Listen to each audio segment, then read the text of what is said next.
Well, hey there, CEOs. Welcome to this week's behind the scenes training. Now, in this week's podcast episode, we talked about 3 strategies to help you adapt your operations for summer without recreating everything from scratch. Now, I keep hearing from operators the same question, but how do I actually build a summer schedule that works when everything feels so unpredictable?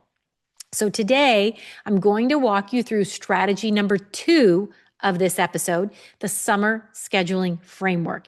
I'm going to show you exactly how to use the operations planning worksheet to map your summer team coverage before summer actually arrives.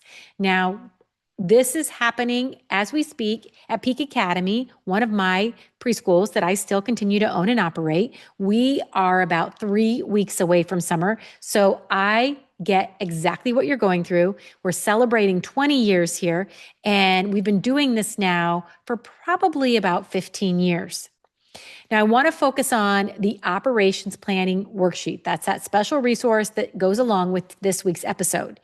It has 4 sections, and one of the sections is for the summer scheduling framework. This is what we're going to work on today. This is working from section number 2. I want you to standardize your administrative workflows.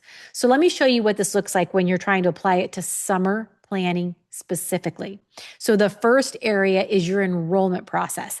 Now for summer, this is where you're going to document your summer numbers by week. So this is your enrollment numbers by week. Maybe if you have a class, it's specific theme that week, or maybe you have birthday parties, something specific you're promoting for summer. If you're an enrichment program, again, your classes, but these are your enrollment numbers by week. Pull up whatever registration data you have right now. Do you have anything planned for the next 3 to 6 weeks? I want you to write that in this. So week 1 of summer, maybe you're expecting 12 to 15 children, for example. Maybe the week of July 4th, I'm not sure where that lands for you, but you're expecting maybe 6 to 8 children because we're missing a day on that week. Maybe there's another week that you know of that's a little slow because it's a big vacation week.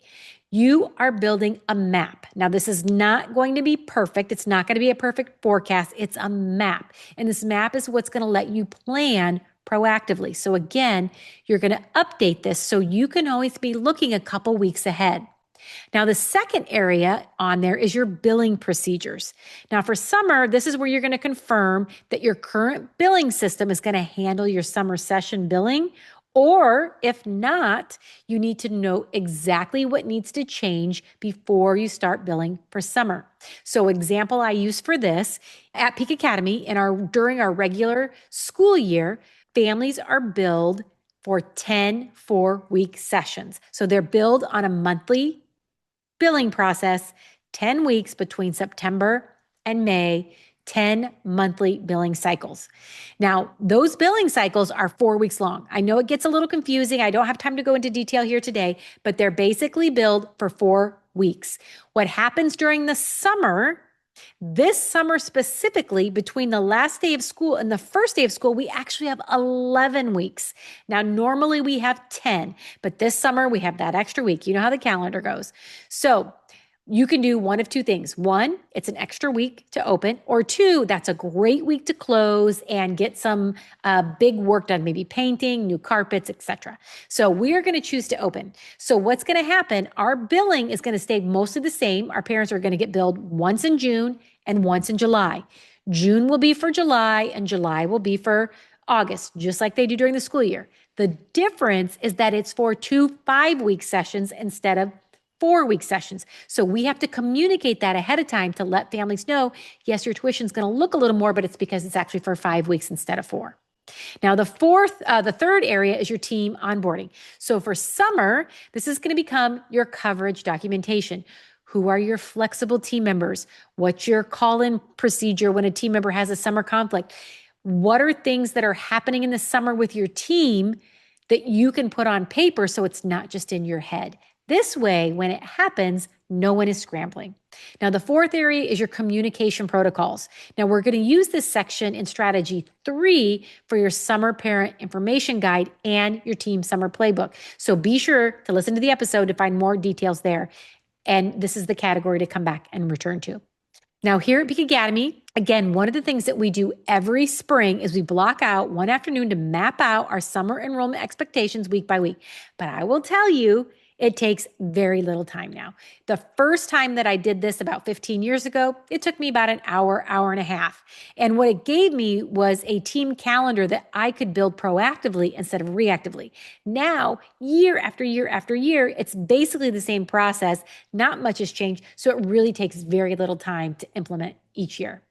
But I do remember the summer before I started doing this, and I was covering those team absences myself because I hadn't built in any flex coverage into the plan. I was putting aside any CEO level work to fill in those gaps that were actually predictable. And if I'd only just taken some time to map them in advance, well, I probably wouldn't be scrambling all summer. And once we started the enrollment mapping process and I built a summer scheduling snapshot, well, that completely changed everything. And like I said, right now it's on rinse and repeat year after year. I stopped covering those gaps and I was able to start leading every summer. And that shift, my friend, it's available for you too. And it just starts with a little bit of time and this operations worksheet. So take 60 minutes, 90 minutes, and take some CEO time for yourself to make this happen. If you want the full strategy, including that summer systems audit and the summer communications plan, be sure to go to episode 184 of the Early Childhood Business Made Easy podcast and download that operations planning worksheet at kellypeak.com. It's the exact tool I'm using in this video today, and it's free. Also, if you want to dive deeper, be sure to check out our Shine membership and our Clarity Collective, where you're going to find a community of other early childhood business leaders just like you who are looking for more support.